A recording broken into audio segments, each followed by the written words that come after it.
Welcome to this explainer. Today, we're diving into the absolute awe-inspiring story of one of the most remarkable structures in the human body. We're talking about the uterus, or as it's beautifully referred to, rahim madar. But hey, we aren't just going to look at dry medical facts here. No way. We're exploring this incredible organ's life cycle from a totally unique perspective, narrated through its very own biological journey as it carries out its ultimate mission. So, let's jump right in.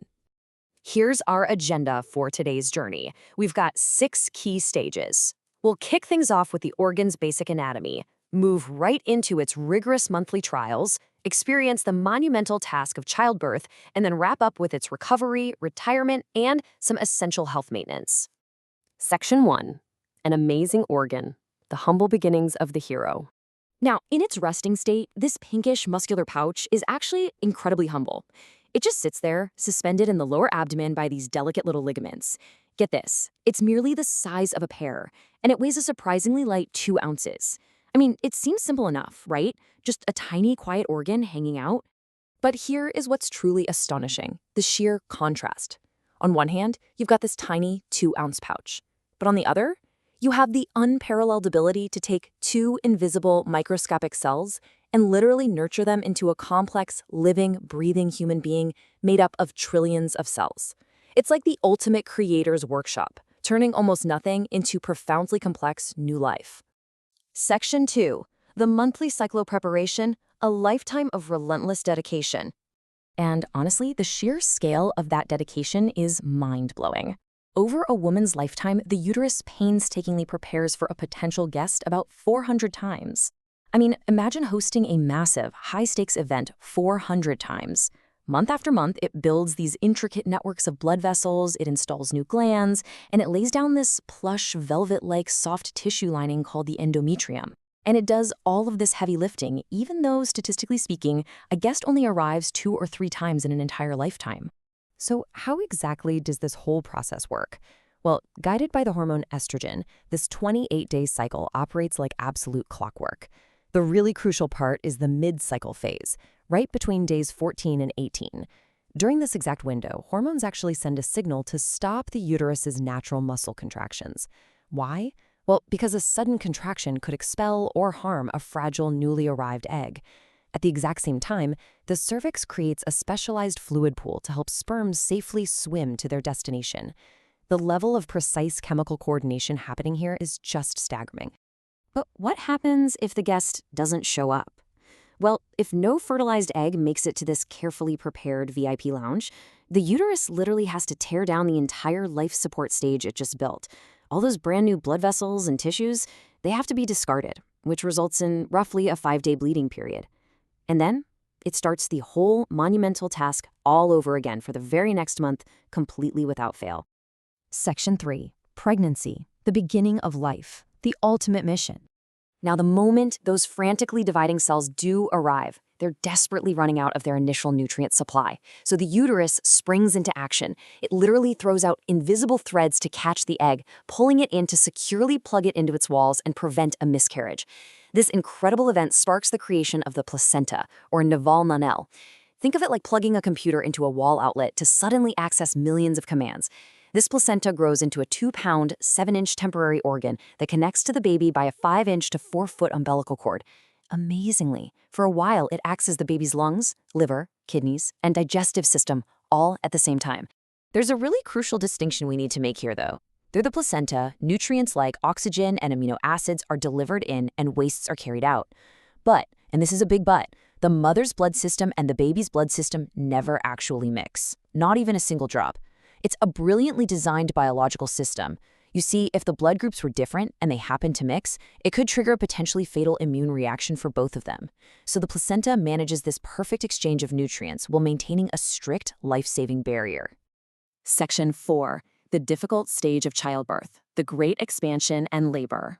The sheer scale of the physical transformation the uterus has to undergo here is nothing short of a miracle. By the end of just the very first month of pregnancy, that tiny, microscopic fertilized egg has grown a staggering 10,000 times its original size. And to accommodate this massive, rapid growth, the uterus itself expands 500 times its original capacity. It morphs from the size of a tiny little pear all the way to the size of a large watermelon. Now, you're probably wondering, how does it not just burst under all that weight, especially once the baby starts kicking? Well, the answer is that its muscle fibers dramatically thicken and strengthen, giving it this incredible durability exactly when it needs it most. Then comes labor. This is an incredibly demanding process. The cervix, which is normally a tiny tunnel barely the width of a finger, has to patiently dilate to about 5 inches.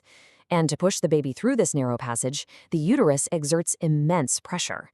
While the uterus itself can generate around 14 pounds of force, it actually requires a total of 25 pounds of downward pressure. It pulls this off by recruiting the mother's abdominal muscles to help finish the job.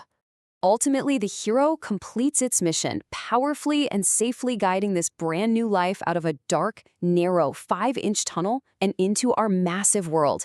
It is a journey of truly monumental proportions. Section 5. Recovery and Retirement.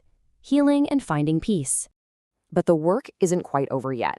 The moment the baby and placenta leave, the uterus is left with large, open blood vessels. It has to immediately and aggressively clamp these shut through contractions to protect the mother from severe blood loss. And the physical recovery, it's astonishing.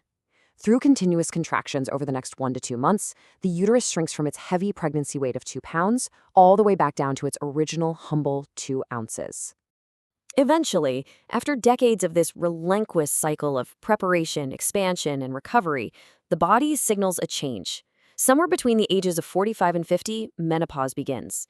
This finally grants this unbelievably hardworking organ a well-deserved retirement, allowing it to naturally return to its peaceful, pre-puberty state. Section 6. Diseases and Their Prevention. Protecting the Hero. Like any complex system, things can go wrong. So let's look at some common issues highlighted in the source material. First up is dysmenorrhea, which is severe, often debilitating menstrual pain. Second, we have fibroids. These are white tumors that can pop up on the inner lining. Now, a lot of women fear these are cancerous, but the sources are clear that they rarely are. In fact, they only turn cancerous about 1 in 200 times. Third is heavy bleeding, which often happens when the inner lining doesn't shed properly. The good news here is that this is frequently resolved with a routine procedure known as a DNC, or dilation and curettage, to safely clear out that excess tissue. And finally, of course, we must be aware of cancers of the uterus and cervix. The uterus is actually the second most common site for cancer in women, right after the breast. But there is some incredibly uplifting news here. If these cancers are detected early, there is a 90% chance of a complete cure. I can't stress this enough. Early detection is absolutely everything. Which brings us to the main medical takeaway of today's explainer. Any abnormal bleeding, especially after the age of 40, is a major warning sign. The source material emphasizes this really important quote. The demand of wisdom is that after the age of 40, every woman must get an annual Pap test. It's a simple, absolute necessity to protect this miraculous gift and to make sure we catch any irregularities early. As we wrap up this explainer, I really want to leave you with this provocative thought.